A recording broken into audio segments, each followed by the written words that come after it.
If you've got a baby or a dog, you need this gate. I was gifted this retractable baby and pet gate, and right away you can see how sleek that mesh screen is. There's no bulky bars, no eyesore in your home. It pulls out wide enough to cover up to 55 inches, and this lock right here, this is what gives the screen tension, so once it's locked, it's not budging. Now, installation was actually way easier than I expected. They give you these placement stickers that match the mounting holes, so you literally press them onto the wall and drill exactly where you need. There's no guessing or messing it up. And this part is genius. The bottom bracket slides up and down, so if you have baseboards like I do, you can adjust it to sit perfectly flush against the wall. Once everything is installed, the gate clicks right into place and you can easily remove it if you ever need to. On the other side, you've got two different mounting options, so no matter your layout, it's gonna work. Hook it in, press the lock, and now it's fully tensioned and secured. You can open and close it with one hand, which is huge when you're holding a baby, snacks, or chasing a toddler.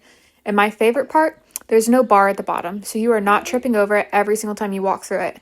This has been perfect for keeping my dog out of the playroom and creating a safe space for my baby and toddler without blocking off the whole entire house. If you want something functional, safe, and something that actually looks good in your home, this is it.